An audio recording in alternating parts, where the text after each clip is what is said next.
제가 초등학교 6학년 때 있었던 일입니다. 초등학교 6학년 때 저희 담임 선생님이 학교에서 근무하시던 그 선생님이 이제 발령이 나서 새로운 학교에서 새로 오신 선생님이셨어요.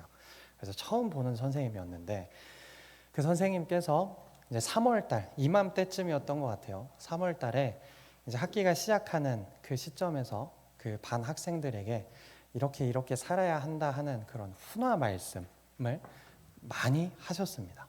근데 우리가 뭐 중고등학교와 다르게 초등학교는 그 담임 선생님이 모든 과목을 다 가르치잖아요.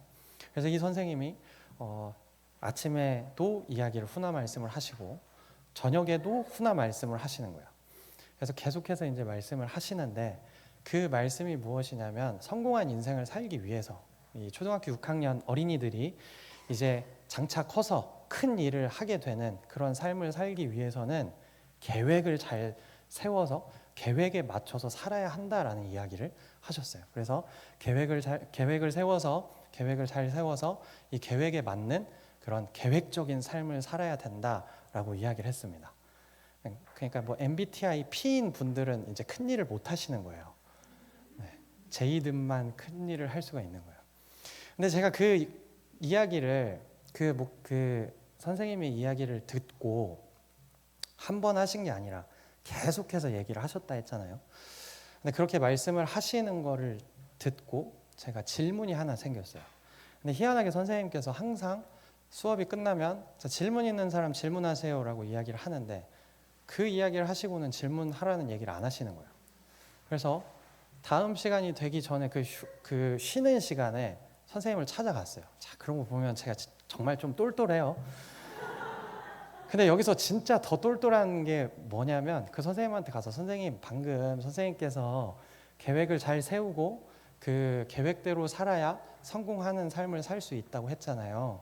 근데 제가 질문이 있는데요. 그러면 계획을 잘 세우려면 어떻게 해야 돼요? 라고 물어봤어요. 여러분 초등학교 6학년이 그런 질문을 했다고 상상을 해보십시오. 윤우가 똑똑하잖아요. 누구를 닮았겠습니까? 네. 지능은 모계라고 합니다. 모계 유전이에요. 근데 제가 기억이 나는 게 그렇게 얘기를 했을 때 선생님이 굉장히 당황하고 아무 말씀도 안 하셨어요. 그러다가 그냥 자리를 피하시고 그거의 답을 저는 얻지를 못했습니다. 그래서 저는 지금도 계획을 잘 세워서 계획대로 살아가는 삶을 살아야 된다라고 이야기하는 사람들이 있으면 그럼 계획을 잘 세우는 것은 어떻게 해야 되며 잘 세운 계획은 어떤 계획이냐고 물어보게 돼요. 근데 한 분도 저한테 대답을 한 적이 없어요. 여러분 우리가 살아가다 보면 많은 사람들이 우리에게 잘 살아야 된다고 이야기를 하고 열심히 살아가야 한다고 이야기를 하고 우리가 인생에 성공해야 된다라고 이야기를 합니다. 근데 그에 비해서 어떻게 해야 그 성공을 맛볼 수 있는지, 어떻게 살아가는 것이 잘 사는 것인지, 어떻게 살아야 우리가 정말 열심히 최선을 다해서 살아가는지 말해주지 않는 경우가 많이 있습니다. 신앙생활도 마찬가지입니다. 우리가 영적 전쟁에서 승리해야 한다, 말씀대로 살아야 한다, 우리가 성숙한 신앙인으로 살아가야 한다라고 많은 말씀을 듣지만 어떻게 해야 우리가 성숙한 신앙인으로 살아가는지, 어떻게 해야 우리가 말씀으로 살아가는지, 어떻게 해야 우리가 영적 전쟁에서 승리하는지를 알려주지 않는 경우들이 있다라는 거예요. 우리가 승리를 원하고 그런 영적 전쟁에서 승리하는 삶을 살아가기를 소망하지만 어떻게 해야 되는지 모르는 경우가 많습니다. 그래서 우리가 그것을 알아내기 위해서, 그거를 알기 위해서, 그것을 배우기 위해서 성경 공부도 하고 많은 말씀을 공부하기도 하고 많은 설교를 찾아보기도 하고 그러는 거예요. 오늘 이 말씀을 통해서 우리가 영적 전쟁에서 승리할 수 있는 비결을 깨닫기를 소망합니다. 많은 비결이 있고 많은 방법이 있겠지만 오늘 본문 가운데서 이야기하는 어떻게 해야 우리가 성숙한 그리스도인으로 살아갈 수 있는지, 어떻게 해야 우리가 영적 전쟁에서 승리할 수 있는지를 깨닫기를 소망합니다. 오늘 본문 말씀을 보시면 이 본문 말씀의 배경이 어떻냐면 이 여호수아가 가나안 땅에 들어오게 됐어요. 들어오게 돼서 가장 먼저 점령한 성이 어떤 성이죠? 이름이 뭐죠? 여리고성을 점령했습니다. 그리고 아이성을 점령하고 그 이후에 기브온과 그 잘못된 언약을 맹세를 통해서 가나안의 남부 지역을 점령하게 돼요. 남부 지역의 연합군을 무찌르고 승리를 하게 됩니다. 그 이야기를 듣고 가나안 북부 지역에 있었던 오늘 1장의 1절에 등장하는 하솔 왕 야빈이 그 지역에 있는 가나안 족속들을 모으는 거예요. 그래서 가나안 그 북쪽 연합군을 결성하게 됩니다. 그래서 이 연합군이 결성이 되는데 이 연합군과 이제 여호수아와 이스라엘 백성들이 전쟁을 하게 되는 거예요. 그런데 하나님께서 이 여호수아에게 두려워하지 말라라고 이야기를 하고 내가 이들을 너희에게 이들로 하여금 너희들에게 패배하게 만들겠다, 승리를 주겠다라고 하나님께서 말씀하시죠. 그래서 여호수아가 하나님의 말씀을 듣고 갑자기 습격을 해서 이 가나안 북부 연합군을 무찌르게 되고 승리하게 됩니다. 그리고 그 연합군의 사령관이었던 하솔 왕 야빈을 이제 무찌르고 그 생명을 빼앗고 많은 것들을 이제 그 가나안 북부 지역에 있는 모든 것들을 진멸하고 섬멸시키는 그런 일을 한 게 오늘 본문 가운데 등장하는 거예요. 그런데 오늘 그 4절, 5절 말씀을 함께 보시면 이 가나안 북부 지역에 있는 이스라엘의 적들이 어떤 상황이었는지를 우리가 알 수 있게 됩니다. 우리 4절, 5절 말씀을 같이 한번 읽겠습니다. 시작. 그들이 그 모든 군대를 거느리고 나왔으니 백성이 많아 해변에 수많은 모래 같고 말과 병거도 심히 많았으며 이 왕들이 모두 모여 나와서 이스라엘과 싸우려고 메론 물가에 함께 진쳤더라. 이 북부 연합군이 굉장히 많은 숫자가 모였다는 거예요. 그래서 성경에서는 해변에 수많은 모래와 같다라고 이야기를 했습니다. 이 이스라엘 백성들과 그 이스라엘 군대와 이 가나안 북부 지역의 그 전력을 보면 이 이스라엘 사람들이 이스라엘 군이 절대 이길 수 없는 그런 상황인 거예요. 그리고 이 사람들이 지금 메롬 물가에 진을 쳤다고 이야기를 하고 있습니다. 근데 이 메롬이라는 뜻이 높은 곳, 높은 곳을 의미하고 있어요. 그 메롬이라는 뜻이 높은 곳, 높은 장소라는 뜻이에요. 그래서 이들은 이 많은 숫자를 가지고 그리고 말과 병거를 가지고 이제 전쟁에 나서는 것에 자신감이 굉장히 차 있었어요. 그래서 그 메론 물가, 그 많은 숫자의 군인들과 말이 그 물을 마실 수 있는 그 물가에 진을 쳤습니다. 높은 곳에 진을 쳤다라는 거예요. 근데 이 메롬이라는 뜻, 높은 곳, 높은 장소라는 뜻이 단순히 그냥 그 위치적인 것만 의미하고 위치적인 것을 뜻할 때만 뜻하는 것이 아니라 뜻할 때만 사용하는 것이 아니라 사람이 교만하고 자만할 때 이 메롬이라는 단어를 사용한다고 해요. 그러니까 이 이스라엘을 상대하고 있는 가나안 북부군이 메론 그 물가에 진을 치고 있다라는 것은 무슨 의미가 있느냐? 이 가나안 북부 지역의 연합군이 굉장히 지금 교만한 상태에 있었다라는 거예요.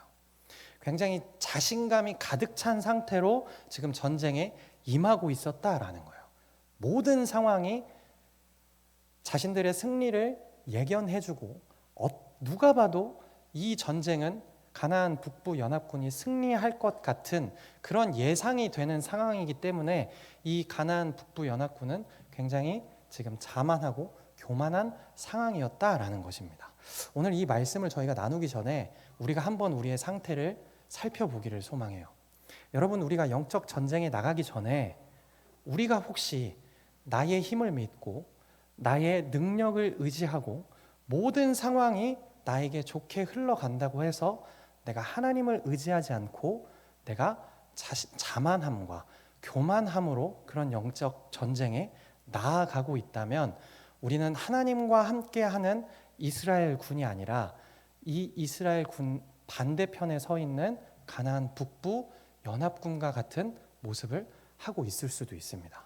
여러분, 우리가 우리의 힘과 능력을 의지하며 자만하고 교만하는 것이 아니라 하나님의 말씀을 의지하며 하나님의 자녀로 살아가는 여러분들 되시기를 소망합니다. 이런 상황 가운데 이스라엘 백성들이 결론에 가면 어떻게 되죠? 승리했어요. 어떻게 승리할 수 있었느냐? 어떻게 해서 이 이스라엘 군이 절대 이길 수 없을 것 같아 보이는 그런 전쟁에서 승리했는지 우리가 두 가지만 함께 알아보겠습니다. 첫 번째로 이 이스라엘 백성들이 그리고 이 여호수아가 말씀을 받는 자세를 우리가 좀 살펴볼 필요가 있는 것 같아요. 우리 6절 말씀을 함께 읽겠습니다. 여호와께서 여호수아에게 이르시되 그들로 말미암아 두려워하지 말라. 내일 이맘때에 내가 그들을 이스라엘 앞에 넘겨주어 몰살시키리니 너는 그들의 말 뒷발에 힘줄을 끊고 그들의 병거를 불사르라 하시니라.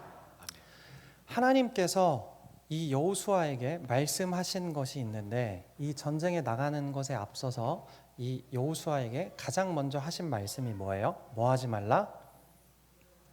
뭐 하지 말라요? 제가 지금 이렇게 보니까 지금 우리 성도님들이 말씀을 듣고 지금 눈은 저를 쳐다보고 있는데 여기 머릿속에는 지금 직원 선거 이렇게 지금 하고 계신 것 같아요.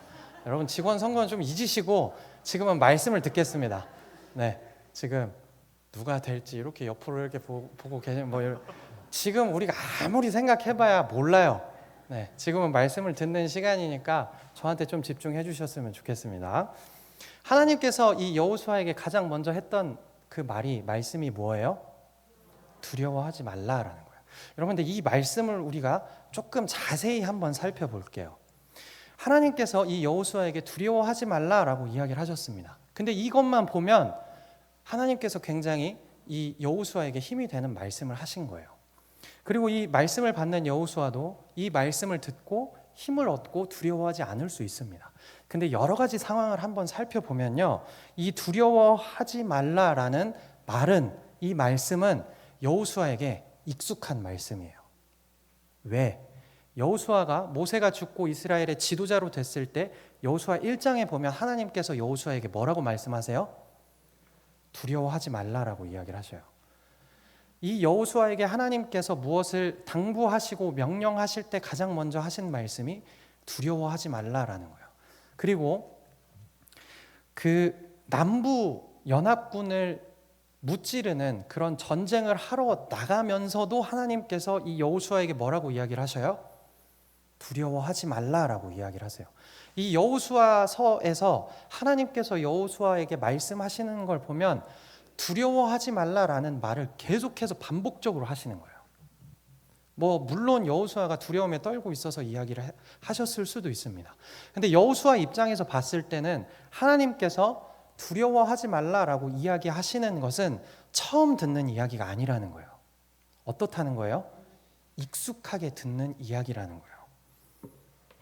여러분, 이것을 생각해 보면 우리가 무엇을 느낄 수 있냐면요, 이 여호수아에게 하나님께서 두려워하지 말라라고 이야기한 것이 여호수아의 마음을 분명히 강하게 하고 담대하게 했을지도 모르지만 반대로 계속해서 듣는 이야기였으면 이 말씀이 여호수아에게 힘이 안 됐을 수도 있다라는 거예요.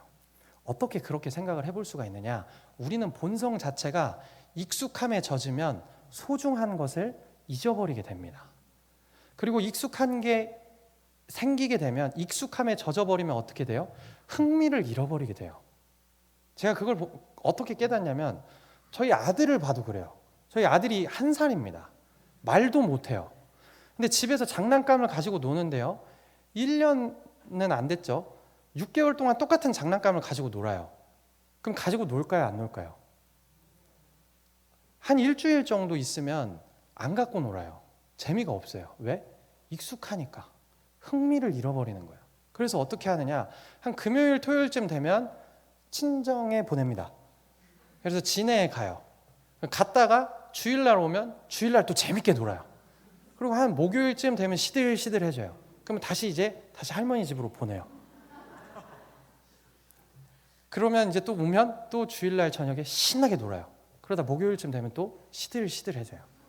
저 1살짜리 아이도 익숙해지면 흥미를 잃게 되고 소중한 것을 잃어버리게 된다라는 거예요. 여러분, 이게 우리의 본성이에요.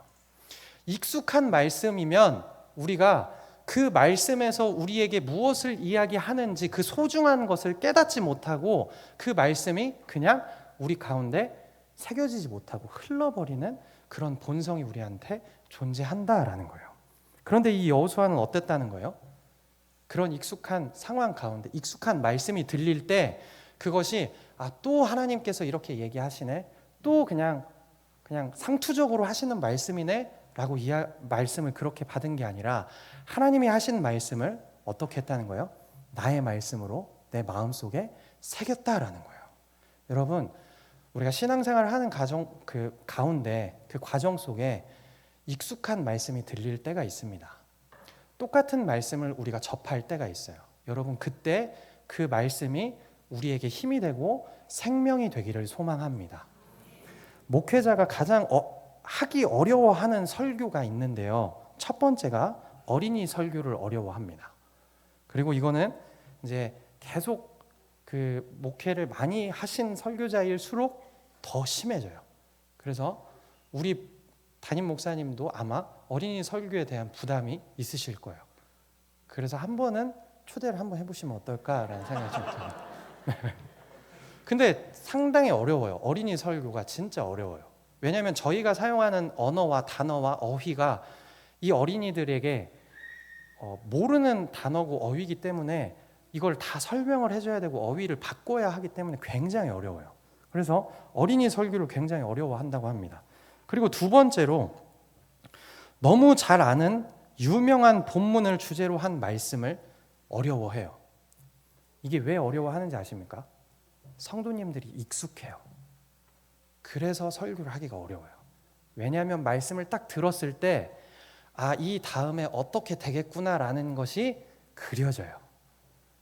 그래서 설교자가 너무 잘 아는 유명한 본문을 주제로 설교하는 것을 어려워합니다. 그리고 마지막으로 의외로 복음 설교하는 걸 어려워해요.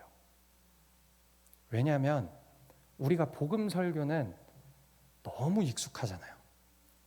예수님께서 십자가에서 달리시고 3일 만에 부활하셨다는 이 내용을 평생 동안 듣고 살아온 성도님들한테 이것을 다시 하는 게 어려운 거예요. 그래서 복음 설교를 어려워하는 설교자도 있다고 합니다. 여러분, 우리가 익숙함에 젖어서 소중한 것을 잃지 않기를 소망합니다. 익숙함에 속아서 우리의 근본과 뿌리를 잃지 않기를 소망합니다. 여러분들이 신앙생활을 하면서 많은 말씀을 듣게 되고 많은 설교를 듣게 됩니다. 똑같은 본문이 나올 수가 있고요. 똑같은 설교가 나올 수도 있어요. 그때 여러분, 저거 또 저 이야기 하시네. 저게 이렇게 흘러가겠구나라고 의례 짐작하시고 그 말씀을 그냥 흘려보내는 게 아니라 그냥 없애버리는 게 아니라 그 가운데서 하나님께서 나에게 말씀하시는 그 소중한 것을 마음속에 새기는 여러분들 되시기를 소망합니다. 그렇게 했을 때 하나님께서 주시는 그 말씀이 우리에게 힘과 능력이 되어서 우리가 승리할 수 있는 비결이 된다라는 거예요. 그리고 이 두려워하지 말라라는 말을 한 가지만 더 자세히 살펴보면요, 이 말은 현실적이지 않은 것 같은 말씀이에요. 여러분, 지금 이 여호수아가 전쟁을 하러 나갑니다. 근데 이 여호수아는 지금 갖고 있는 게 이 전쟁을 하는 이 이스라엘 군은 보병으로밖에 안 이루어졌어요. 보병만 있어요. 근데 이 북부 연합군은 아까 읽은 말씀처럼 뭐가 있어요? 말과 병거가 있어요. 그때 당시에 가장 강력한 무기를 가지고 있었다라는 거예요. 그렇다면 이 전쟁을 하는 것에 앞서서 하나님께서 이 여호수아에게 진정한 승리를 주시려면, 진정한 승리할 수 있는 방법을 알려주시려면 어떻게 해서 현실적인 방법을 알려주시고 네가 이렇게 해야 전쟁에 이길 수 있다. 오른쪽으로 가서 병거가 이렇게 오면 왼쪽으로 피하고 한 바퀴 굴러서 이렇게 가라. 이런 거를 얘기를 해주셔야 되는데 지금 하나님이 그 이야기를 하셔요, 안 하셔요? 안 하셔요. 그냥 두려워하지 말라라는 이야기만 하시는 거예요. 그리고 그 이후에 승리하게 해줄 테니까 승리하고 나면 이렇게 해라는 것만 얘기를 하고 계신다는 거예요. 여러분, 우리가 말씀을 들을 때 그렇게 들릴 때가 있어요. 설교자가 강대상에서 하는 말씀이 현실적이지 않다고 느껴질 때가 있다라는 거예요. 여러분, 그러나 그 말씀에서 하나님께서 우리에게 말씀하시는 것은 무엇이냐면 그 말씀에 순종했을 때 그것이 우리에게 승리할 수 있는 비결이 된다라는 겁니다. 그리고 두려워하지 말라라는 것은 우리의 마음을 지키라는 거예요. 마음을 지키라는 거예요. 여러분, 마음이 꺾이지 않으면 언제든지 다시 도전할 수 있습니다. 마음이 꺾이지 않으면 실패의 자리에서도 다시 일어설 수 있습니다. 하나님께서는 여호수아에게 말씀하시는 게 뭐냐면 마음을 지키라는 거예요. 두려워하지 말라라는 거예요. 방법과 현실을 요구하는 사람들에게 하나님께서 이야기하시는 것은 마음을 지키라라는 겁니다. 여러분들이 마음을 지키는 성도님들이 되시기를 소망합니다. 근데 이 마음이 어떤 마음일까요? 하나님을 의지하는 마음, 하나님의 말씀에 순종하는 마음인 줄 믿으시기 바랍니다. 어떤 상황이 오고 어떠한 어려움이 와도 이 마음을 지키는 우리 성도님들 되시기를 소망합니다. 두 번째로 우리가 승리를 하기 위해서 우리가 어떻게 살아야 하느냐, 무엇을 살펴볼 거냐면요, 순종의 자세를 한번 살펴볼 거예요. 우리 9절 말씀을 함께 보겠습니다. 9절 말씀 함께 읽겠습니다. 여호수아가 시작. 여호수아가 여호와께서 자기에게 명령하신 대로 행하여 그들의 말 뒷발에 힘줄을 끊고 그들의 병거를 불로 살랐더라. 여호수아가 하나님의 말씀하신 대로 그대로 했습니다. 하나님께서 분명히 그 말에 뒷발에 힘줄을 끊고 그리고 병거를 불사르라고 명령하셨어요. 여호수아가 이 말에 지금 뭐 하고 있는 거예요? 순종하고 있는 거예요. 근데 이 순종의 자세가 어떻게 되는지, 우리가 승리하기 위해서 이 순종을 해야 되는데 어떻게 순종해야 되느냐? 첫 번째는 상황이 변해도 멈추지 않는 순종을 해야 합니다. 뭐라고요? 상황이 변해도 멈추지 않는 순종을 해야 된다라는 거예요. 여러분, 빌립보서 4장 11절에서 13절 말씀을 우리가 너무나 잘 알고 있는 말씀입니다. 우리 성경책을 펴서 한번 같이 읽어볼까요? 빌립보서 4장 11절에서 13절의 말씀입니다.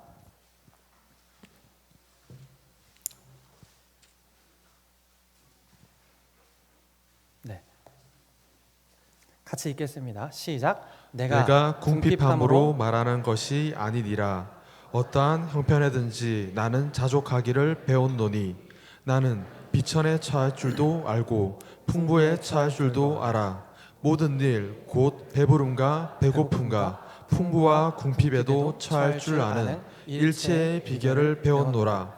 내게 능력 주시는 자 안에서 내가 모든 것을 할 수 있느니라. 아멘. 여러분, 우리가 너무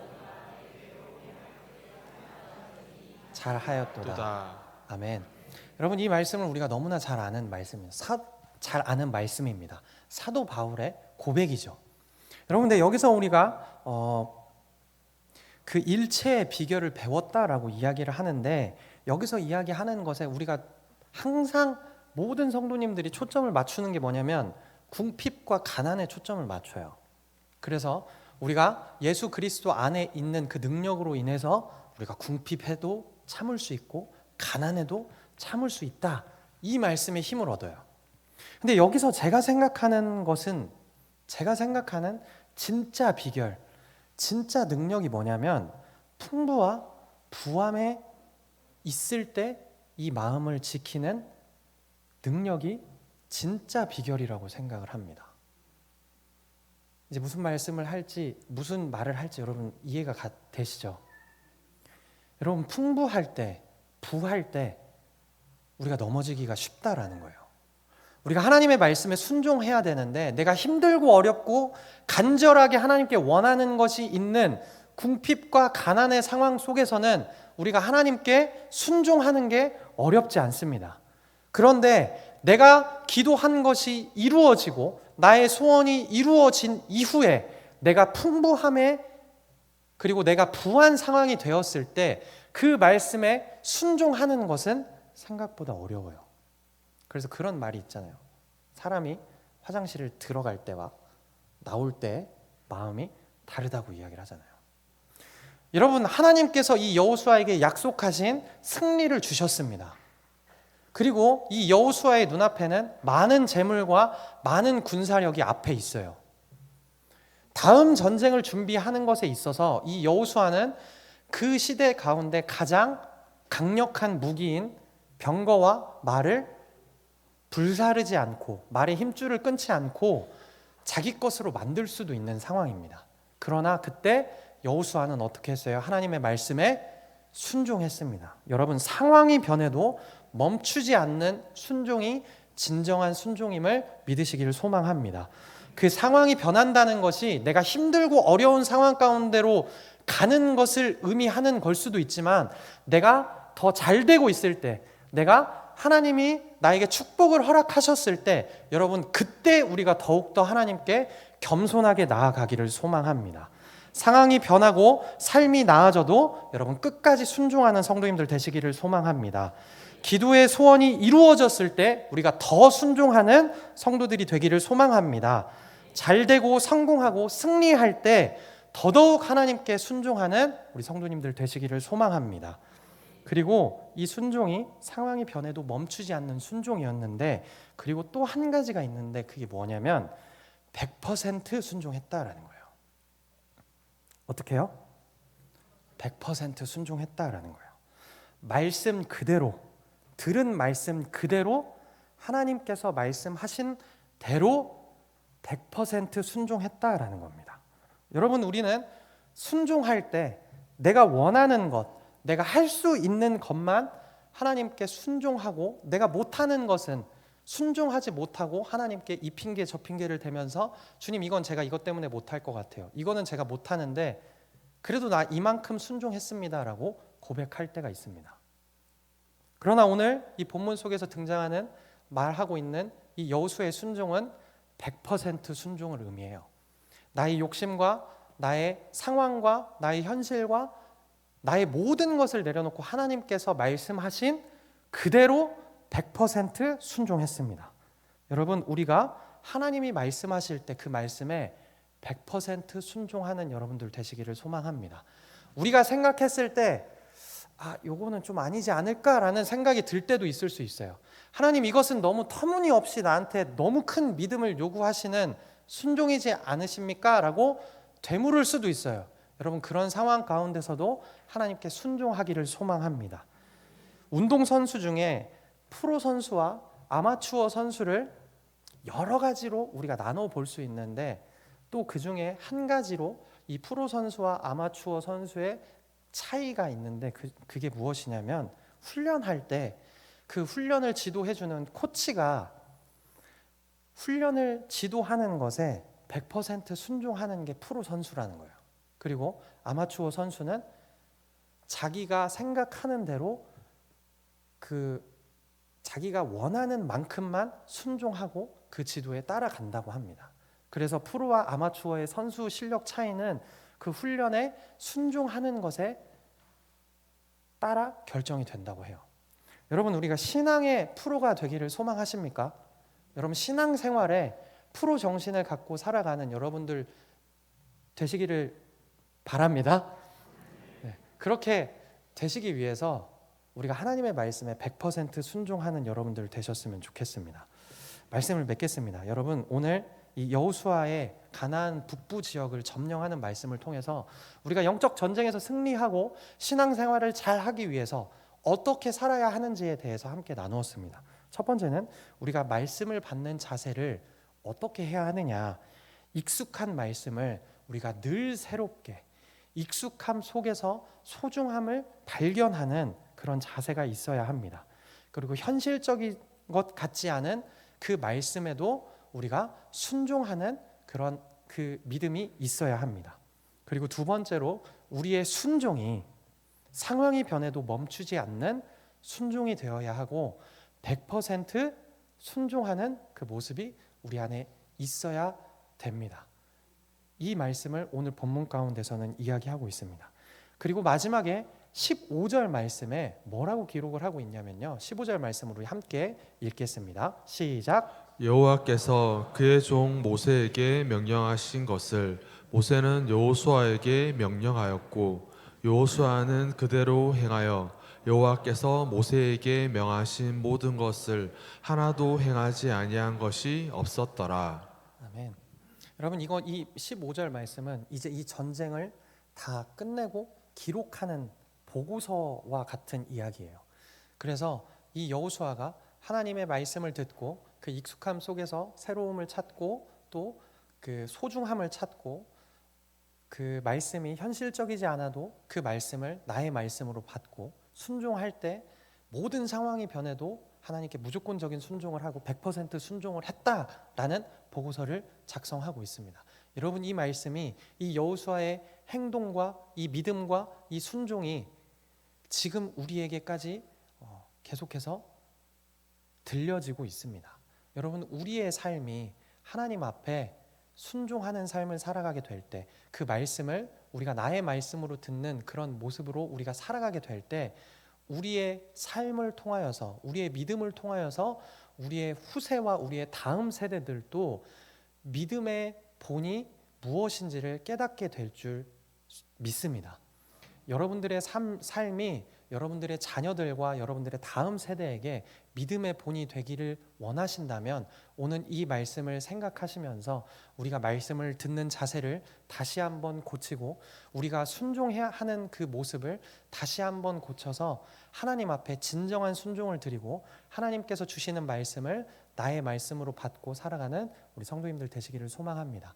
그래서 우리 가운데 있는 많은 영적 전쟁에서 승리하는 우리 성도님들 되시기를 소망합니다.